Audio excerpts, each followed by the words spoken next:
Daniela Delavô. BGFM 544. Que dia é hoje, Assunção? 24 de janeiro? Pois hoje é o Dia Nacional do Aposentado. A data foi criada para celebrar a criação da primeira lei brasileira de previdência social em 1923. A aposentadoria até então contemplava apenas os funcionários do governo federal. Mais tarde, aqui no Bom Dia, nós vamos trazer uma entrevista sobre esse assunto. Eu encontrei uma aposentada, a Marilena, geminiana, disse aqui assim: você leia meu signo e peça coisas boas para Juliana Formiga, para o signo de Gêmeos. Ela é aposentada, estava reclamando que teve um aumento muito pequeno, muito, diz não sei quanto, 0, não sei quantos por cento. Ela estava chateada. E hoje também é Dia Mundial da Educação, instituído aí há 19 anos por líderes de 164 países. O dia simboliza o compromisso das nações com o desenvolvimento da educação. A data busca incentivar a sociedade justa e saudável. O dia foi instituído na cidade de Dakar, no Senegal, durante o Fórum Mundial de Educação. Agora, às 5h46, a gente parte direto para o interior do Ceará. Diário do Interior. Bora conversar com ele. Lá no Iguatu, aconteceu uma homenagem para lavadeiras do Rio Jaguaribe. 13 mulheres que exerceram esse ofício receberam uma festa especial com café da manhã, com homenagens, comenda e muita história. Esse projeto foi idealizado pelo ativista ambiental Neto Braga através da Associação de Idosos Santa Edviges. É o projeto Icatu, Museu Vivo. Bora conversar com o Vandenberg, que fala sobre essas lavadeiras do Rio Jaguaribe. Eu acho tão bonito, Vandenberg, quando essas mulheres se juntam para lavar essas roupas no rio, e aí quando elas começam a cantar, e as histórias também. Eu sou fascinada por essa imagem. Bom dia. Vandenberg Belém.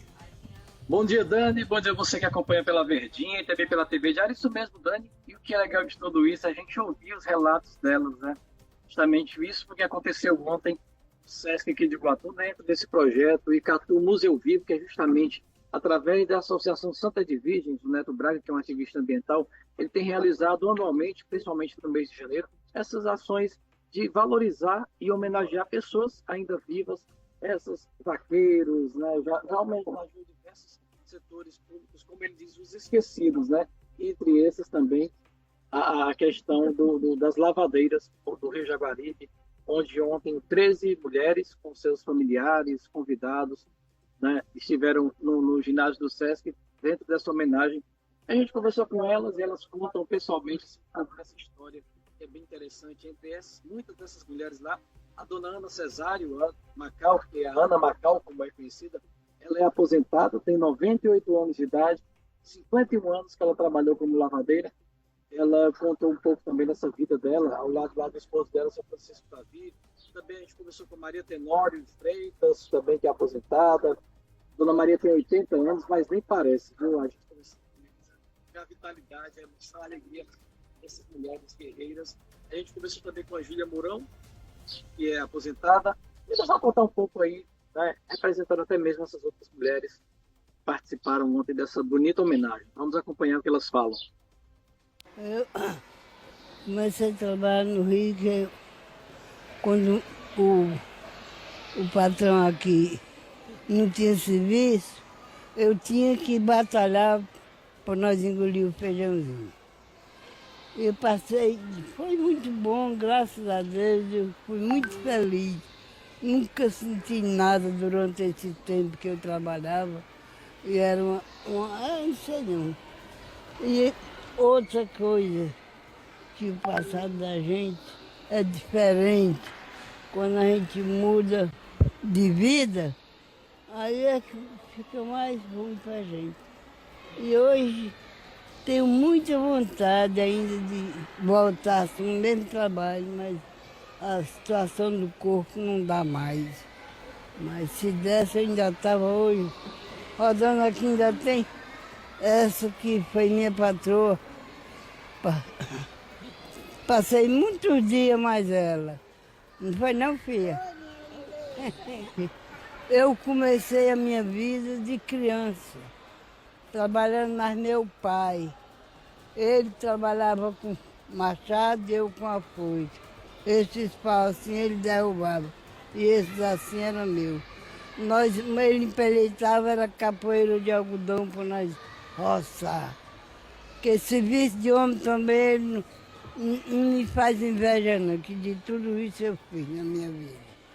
Eu sei que trabalhei mais arrochado quando apareceu meus filhos, que era o jeito de dar uma mão. E graças a Deus, que Deus protegeu, que deu certo tudo isso para criar eles, nós dois trabalhando. Ele trabalhava para um canto, eu trabalhava para outro. A vida ao lado dessa mulher guerreira, seu Francisco? Até agora está tudo em paz, nunca houve problema entre nós dois. Quando nós fomos para criar os filhos, ela trabalhava num canto, eu trabalhava no outro, que eu trabalhei muitos anos. A minha profissão era soldador, fazia portão de ferro. No velho Bubu, viu falar em Bubu, de oficina? Eu trabalhei muitos anos, trabalhei na cidade também muitos anos. Aí pronto, aí nós criamos filhos. Nós fizemos uma casa, foi sofrendo muito. Ela trabalhava para o predeiro, eu trabalhava para o servente. Quando o servente não ia, ela mesmo que carregava a massa para o predeiro sentar o tijolo e nós fizemos a casa, graças a Deus. Nós estamos bem. Muito bom. Parabéns para vocês, viu? Conte um pouco para a gente da história. Como era o rio antigamente, dona Toninha? Onde a senhora lavava a roupa lá, né? O Rio Jaguaribe, quando eu lavava a roupa, era um rio limpo, que a gente podia trabalhar a semana todinha, né? Lavando roupa. Mas hoje, à vista do meu tempo, o rio está um lixão. Porque hoje tem todo o lixo dentro, é carniça, é todo o lixo. Estão fazendo o Rio Jaguaribe, é um lixão. Porque ali era para ser uma limpeza, que ali era onde a gente bebia muita água ali dentro. Nós só bebíamos água de lá, trabalhava lá, pescava lá, pegava o nosso peixe a noite todinha. Era um rio limpo que a gente podia fazer o arrasto de galão, né? Arrastar um galão. Hoje ninguém pode mais pescar no Jaguaribe. Porque a vista do que era antigamente o Jaguaribe, hoje não está um Jaguaribe, está um lixo. Porque está servindo de lixo, né?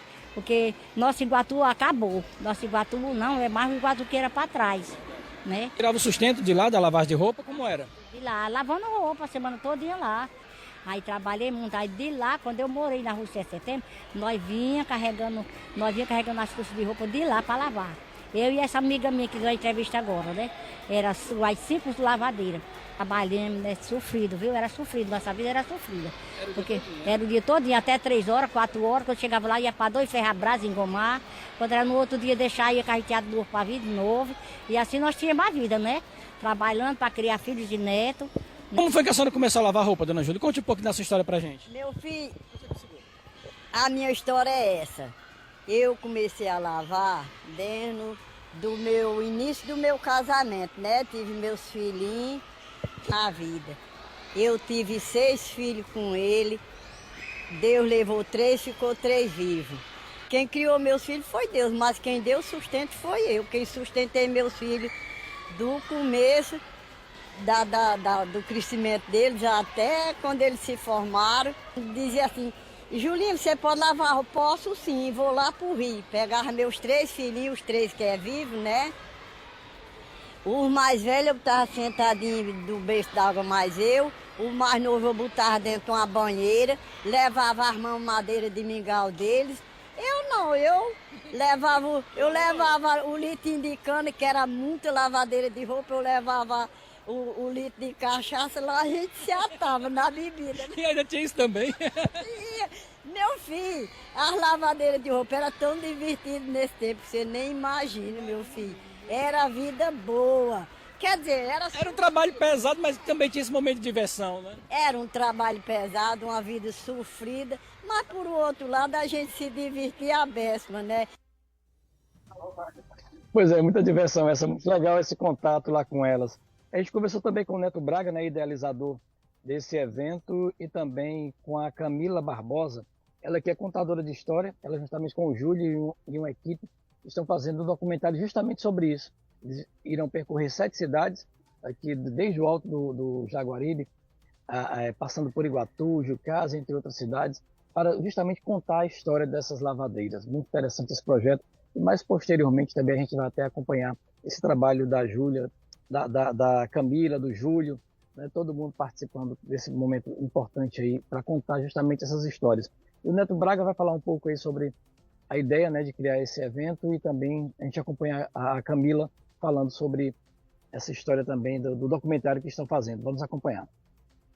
A nossa meta no artigo 3º é transformar o Rio Jaguaribe numa grande liça na formação do ser humano, né? Fazendo com que a infância volte a respeitar a velhice, fazendo o entrelaçamento de velhos e crianças no nosso rio, né? E todo ano eu faço esse trabalho durante o mês de janeiro, em homenagem ao aniversário do Iguatu. Icatu, Museu Vivo nos Trilhos da Cultura. A história de um povo que ficou esquecido, escondido, ou talvez nunca existido, né? Dando honra a classes sociais, como carroceiros, carreteiros, vendedores ambulantes da pedra da estação ferroviária. E esse ano nós vamos honrar, nesse momento, isso começou no início do mês de janeiro, as pesquisas para localizar as pessoas, saber os endereços onde estão, encontrar alguém que se tivesse disposto a contar da sua história, das suas recordações, de suas reminiscências junto ao Rio Jaguaribe, mostrando a importância do rio para o nosso Iguatu, né? Todo mundo ia lavar roupa, quando não ia lavar roupa ia pescar, quando não ia pescar tinha uma vazante, quando não tinha uma vazante estava quebrando pedra para vender uma brita na construção. Isso nos foi tomado, fecharam-se os antigos acessos ao rio com muros da hipocrisia, e o nosso Rio Jaguaribe está morrendo e ninguém dá conta. Ninguém sabe no Iguatu nem que existe Rio Jaguaribe. Portanto, essa é a minha luta, jogar luz, né? E como é que a gente pode fazer isso? Contando a história do nosso rio e a importância. Está aí 13 lavadeiras de roupa, né? A solidez das coisas frágeis, né? Porque é do inferno dos pobres que se constrói o paraíso dos ricos.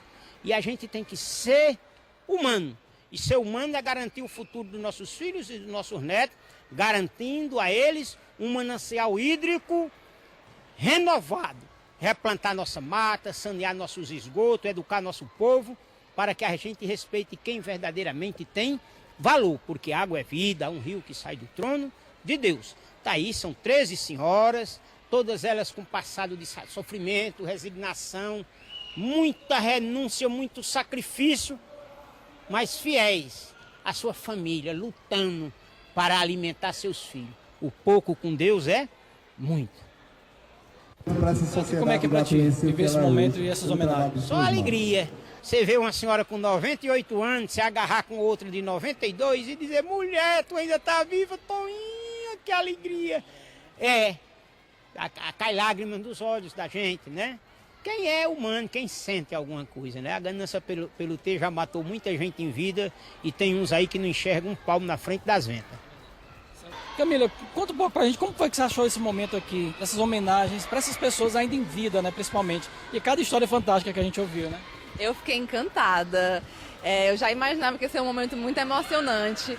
Agora, ver essas senhoras, e o momento mais lindo para mim é quando elas se encontravam, quando uma encontrava a outra e se reconhecia no seu ofício, encontrava uma amiga de 30, 40 anos de luta, que lavou roupa na pedra do rio, que passou por tanta dificuldade, mas também por muitas alegrias, que elas sempre se relatam, que era um momento que elas eram muito felizes.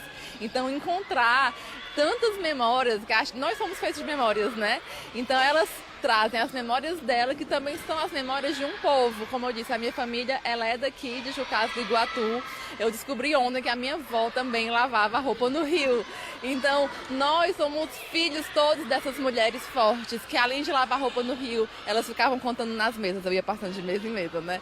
Elas contavam que pilavam, que moíam, que faziam comida. Então, elas são o sustento da nossa sociedade. Elas que dão base para que hoje os filhos, os netos, os bisnetos, eles possam ser repórteres, advogados, contadores de história, porque elas vieram antes para poder construir a nossa vida.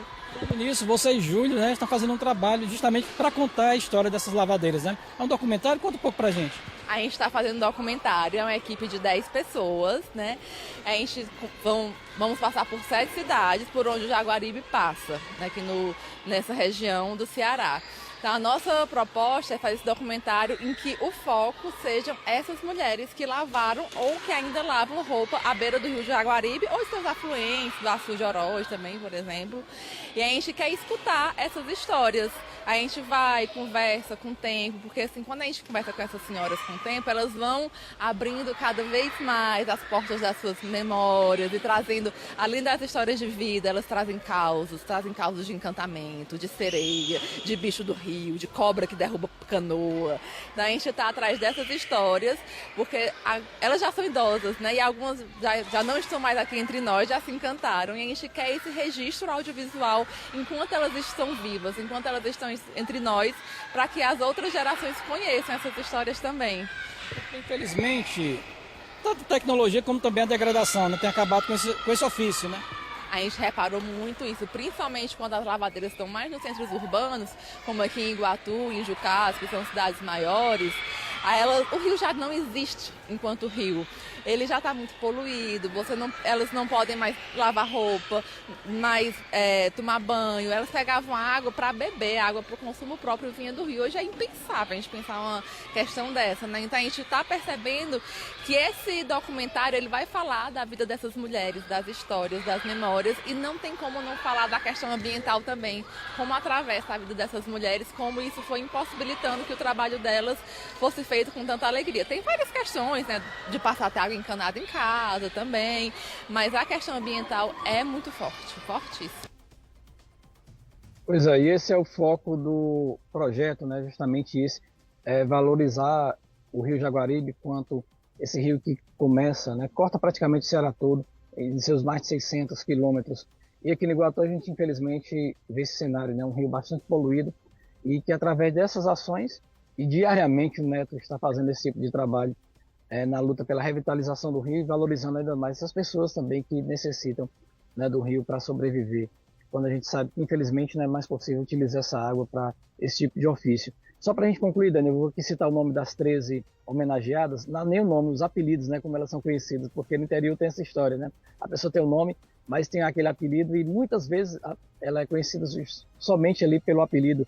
E entre as homenageadas, né, estava a Rosa do Mundô, a Dona Santa, a Helena dos Tapetes, a Nizeuda, a Julinha, a Tereza, a Dona Toinha, a Pureza, Ana do Macau, a Dona Rita, Dona Irene e a Luzia. Essas 13 mulheres que foram homenageadas ontem por esse projeto, que é um projeto tão importante e bonito, que deve ser valorizado. É uma coisa tão simples, que a gente viu uma grandeza tão grande, uma coisa tão grande assim por trás, né? E principalmente a sensação delas em receberem, muitas delas, a primeira homenagem em vida. Isso que importa também para muitas, onde até a Dona Ana disse que esse foi o primeiro presente que o Iguatu deu para ela. Uma placa, não é?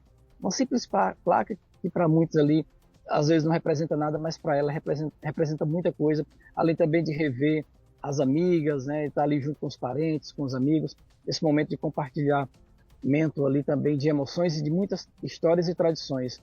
Falando nisso também, só para a gente concluir, dentro desse projeto também estavam presentes lá o próprio SESC, né, que é a instituição lá que cedeu espaço, também parceiro desse projeto, a Secretaria de Assistência Social, representantes também de clubes de serviço, de sindicatos, todo mundo reunido lá para proporcionar esse momento tão importante para essas mulheres. A gente volta com vocês. Aí, Vandenberg, eu fiquei muito curiosa de assistir o documentário. Então, quando ele estiver disponível, você avisa pra gente de que forma a gente pode assistir, porque eu quero demais conhecer a história dessas mulheres. E você disse o nome de todas, né? Mas me chamou a atenção a Pureza, que nome bonito. E eu quero muito ver esse documentário, quero assistir, quero prestigiar e aplaudir também. Parabéns aí para todo mundo envolvido, viu? Pois é, inclusive a Camila, eles estão no processo inicial de pesquisa, né? Estão visitando os locais, conversando com essas mulheres, para posteriormente começar as gravações. Ela disse que possivelmente no meio do ano é que esteja disponível também, porque a gente sabe que demora, né? E também requer muitos recursos, principalmente financeiros, né? E eles vão conseguir, com certeza, concluir esse trabalho. Com certeza, merece demais. Mas avisa, tá? Quando você souber aí, quando tiver prestes a estrear o documentário, avisa que a gente volta a falar sobre esse assunto, a gente volta a dizer como é que as pessoas podem assistir também. Eu quero muito assistir. Obrigada, Pois Vande. eu até falei com elas que a gente vai acompanhar também um pouco do processo, né? Do trabalho deles também, que é importante também essa valorização desses produtores culturais, as contadoras de história, é muito interessante isso. Interessante demais, muito. E mais ainda, né, Vandenberg, como você disse, elas também falaram, essa homenagem ser feita com elas aqui, para que elas recebam essa homenagem. Porque muitas vezes as homenagens acontecem depois que a pessoa morre. E aí quem é que fica com homenagem? Todo mundo, menos o homenageado. Então, que bom que essas mulheres estão vendo essa homenagem acontecer. E essa placa que significa tanto, né? É um acrílico que vale ouro. Então, assim, que coisa bonita. Parabéns, viu, pela iniciativa de todo mundo. Pois é. E o que é legal também é o nome do projeto Museu Vivo, né? Justamente homenagear essas pessoas ainda em vida. O que é legal é isso. Tem aquele passarinho, né? Aquele passarinho branquinho, aquele pequenininho, que são as lavadeiras, né? As lavadeiras aí. Conhecido como as lavadeiras. Que linda a história. A gente vê muito ainda. Tem demais. Obrigada, Vande. Até amanhã. Até amanhã não, até segunda. Até amanhã, até amanhã. Até amanhã só pra amanhã, você. Amanhã eu tô de folga. Segunda-feira eu volto. Até amanhã tô. Até segunda, Vande. Até segunda, um abraço. São 6h06 agora. Temos o nosso intervalo, né? Porque vamos partir aí para mais 1 hora no Bom Dia Nordeste. 1 hora já foi-se embora. Foi rápido, não foi? Quando a gente faz o que a gente gosta, a gente nem sente o tempo passar. Saúde para você, Beatriz. Vamos pro intervalo? É bem curtinho. E eu já vou voltar falando do horóscopo. Então, se você quer saber a sua previsão... Marilena, cuida, acorda. Geminiana, vamos saber se a previsão é boa para o signo de Gêmeos, porque ela me pediu tanto para ser uma previsão boa que vamos ver se os astros capricharam. Depois do intervalo.